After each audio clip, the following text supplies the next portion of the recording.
Fala, galera do Corujão Vascaíno, chegando aqui com aquele nosso vídeo noturno, trazendo aquelas notícias gostosíssimas do Vasco da Gama. Estamos aí no dia do jogo da volta contra o Del Valle, válido pela Sul-Americana, precisando de um placar elástico. Precisamos fazer 4 gols de diferença para levar para os pênaltis. Ou 5 gols de diferença para passar direto. E aí, o que vocês acham? É um sonho possível, como eu coloquei na capa aí, ou dá para sonhar? O fato é o seguinte, o Vasco não é um time que faz muitos gols, né?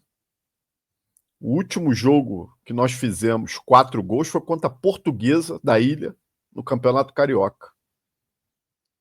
De lá para cá, foram poucos jogos que a gente conseguiu fazer aí 2 ou 3 gols. Agora, quando a gente vê a escalação, e hoje saiu na mídia aí, uma possível escalação do Vasco, aí o sonho começa a ficar mais impossível ainda.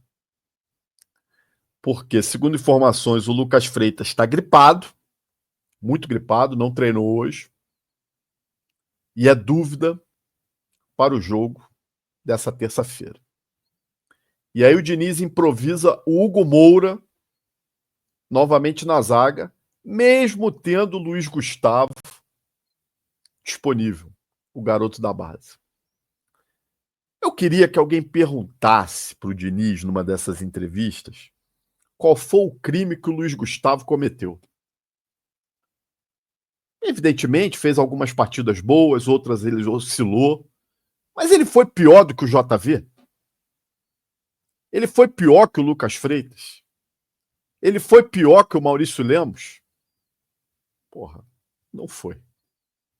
E eu não consigo entender por que os garotos da base que entram e performam igual ou até melhor do que os que são titulares, e depois os moleques somem. Desaparece. Eu não consigo entender isso. A gente tem mais um problema amanhã. Não sei se realmente é um problema, né? É um desfalque. Também não sei se é um desfalque. Que é a ausência do Piton, que foi expulso no jogo lá em Quito, que deu aquela merda toda. Segundo informações, o Leandrinho vai estar disponível, vai estar entre os relacionados para esse jogo. Que, para mim, se ele for relacionado realmente, tem que ser o titular. Nem pensar em Vitor Luiz. Nós precisamos fazer gol amanhã. Aliás, hoje. Nós precisamos fazer gol. Então, nós temos que arriscar. O Leandrinho é um lateral muito ofensivo, que tem a sua melhor valência, o ataque. Marca tão mal quanto o Piton. Mas tem muito mais vigor físico. Consegue ir e voltar com mais velocidade. Tem um drible melhor do que o Piton. Talvez ele peque nos cruzamentos. Não tem um cruzamento tão bom quanto o Piton. Então, se o Leandrinho realmente for relacionado, ele tem que ser titular. Agora, a minha dúvida é o seguinte.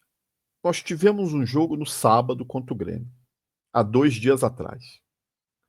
E o Leandrinho não foi relacionado, junto com o Maurício Lemos, porque não treinaram bem. Foi a informação que passaram. Então, se ele está sendo relacionado para esse jogo de terça-feira, deve ter treinado pra cacete hoje. Né? Deve ter voado em campo. Porque será que um treinamento foi suficiente para o Diniz ver que não agora vale a pena escalar o Leandrinho? Ou é isso, ou essas histórias estão muito mal contadas. Mas muito mal contadas. Quer ver outra história mal contada? Pumita Rodrigues. Pumita que tem contrato com o Vasco até o final do ano.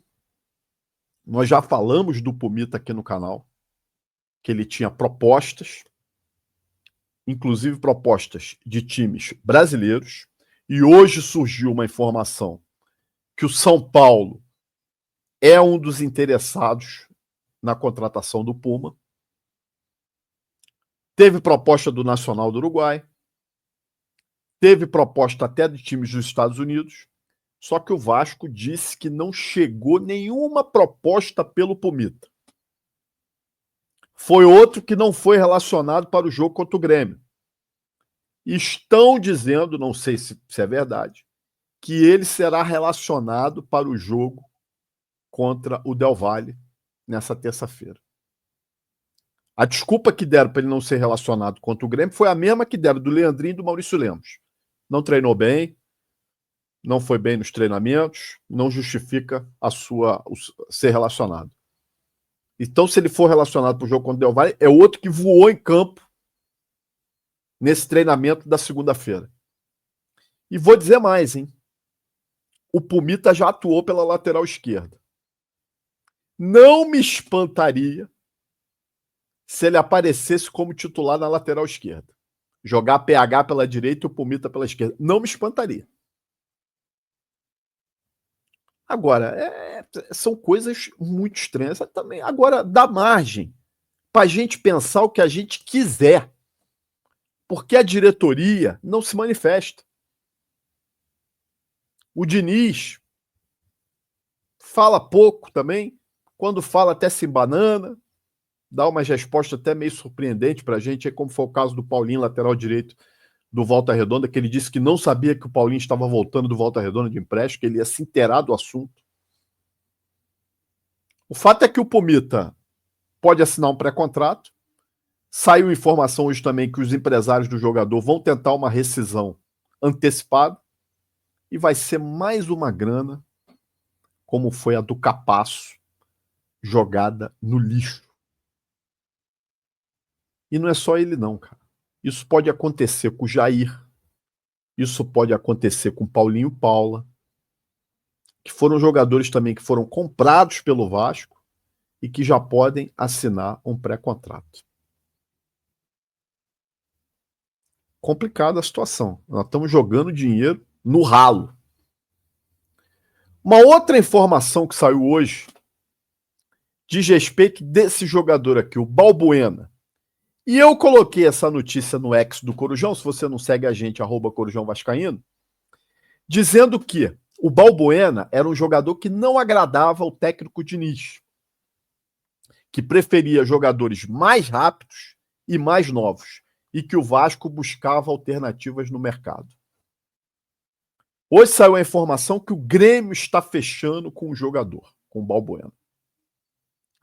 E quando eu coloquei essa notícia no X, veio muita gente me criticar dizendo que essa notícia não procedia, que eu estava equivocado.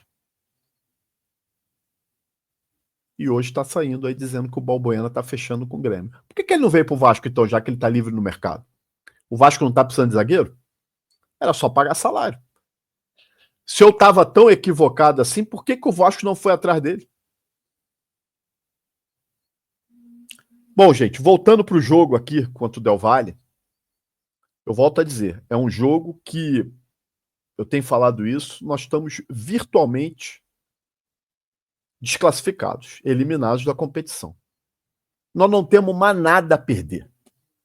A grande verdade é essa, nós não temos mais nada a perder. Nós já tomamos de 4 lá em Quito, e agora nos resta ou fazer os mesmos 4 para levar para os pênaltis, ou fazer mais de 4 classificar direto. Então, meus amigos, eu sou da seguinte opinião, vai para cima. Não interessa se tomar de 3 ou de 4 de novo, para mim não interessa. Perder de 1-0, empatar em 1-1, ganhar de 2 ou de 3-0, nós estamos eliminados do mesmo jeito. Vamos para cima. Vamos tentar. É difícil? Eu acho muito. Mas vamos tentar. Por isso que eu acho que o Diniz deveria escalar um time que fosse para cima. Um time rápido. Com as poucas opções de velocidade que nós temos. Por isso eu escalaria PH e Leandrinho nas laterais, que são velozes. Jogaria com apenas um volante. Um volante. Eu jogaria apenas com o Tietê na cabeça de área. E aí ele pode colocar no ataque Ryan, ele pode colocar no ataque David, ele pode colocar no ataque Verratti. No meio-campo, preencha ali com o Nuno, escolhe mais um, de repente bota o Jair, bota o Paulinho Paulo. O Jair não é tão rápido assim, né? Mas tem um bom toque de bola. Bota o Paulinho Paulo. Se quiser testar o Garré, testa o Garré. Não tem problema, nós precisamos fazer alguma coisa diferente. E temos que ir para cima desses caras. Jogar com disposição. Há uma dúvida até na escalação do David, que saiu com cãibra, mas se o problema foi só cãibra no jogo contra o Grêmio, não justifica ele não estar em campo nessa terça-feira. A não ser que ele teve um problema a mais. Né? Como nós descobrimos hoje o problema do GB, na verdade ontem à noite, que o GB teve um problema, né? Não sei se foi na coxa, vai ficar um mês fora. Bela perda. Então, gente, vamos para cima. Eu acho que se o Vasco conseguir fechar o primeiro tempo ganhando pelo menos de 2-0, eu acho que a torcida vai empurrar. Tomar conta do contra-ataque, né? Mas não pode fazer jogo com medo. A gente tem 90 minutos mais os acréscimos para achar 4 gols. Então, Diniz, não queira jogar só no segundo tempo. Não queira colocar o time para jogar para frente só no segundo tempo, quando a gente já tiver só 45 minutos para resolver. Tem que ser desde o primeiro minuto. Bota os caras para ser. Vamos botar pressão nesses caras. O time dos caras é bom, é um time arrumado, é um time muito mais entrosado que o nosso, mas eles não vão ter a altitude que eles tiveram em Quito, e nós vamos ter a nossa torcida para empurrar. Eu acho que o estádio não vai estar lotado, mas eu acho que vai ter bastante gente. Suficiente para empurrar. Principalmente se o time estiver dando a resposta dentro de campo. Se a torcida perceber que o time está com disposição, que o time está empenhado, que o time está querendo fazer o resultado, a torcida vai jogar junto. Quem tem que trazer a torcida para o seu lado é o time. Não é o time esperar que a torcida venha. O time tem que trazer a torcida. Então eu espero amanhã, ou hoje, né, que esse vídeo já faz mais de meia-noite, que o Vasco entre ligado nos 220 e vá para cima. Se for desclassificado, mas jogando com vontade, com disposição, eu já vou me dar por satisfeito. Agora vamos tentar. No futebol não existe a palavra impossível, meus amigos. Eu volto após o jogo com aquele vídeo de pós-jogo, torcendo muito, realmente, por uma classificação do Vascão. Eu acho que se a gente conseguir essa classificação nessa fase da Sul-Americana, tem chance da gente, de repente, chegar mais longe, hein? É isso aí, gente. Se você gostou desse vídeo, deixa seu like, compartilha, se inscreva no Corujão e vire membro para você, qualquer hora, estar na minha bancada aqui e entrar no nosso grupo do WhatsApp. Segue a gente lá no X, @Corujão Vascaíno, e também no Instagram. Abraço, gente. Até a próxima.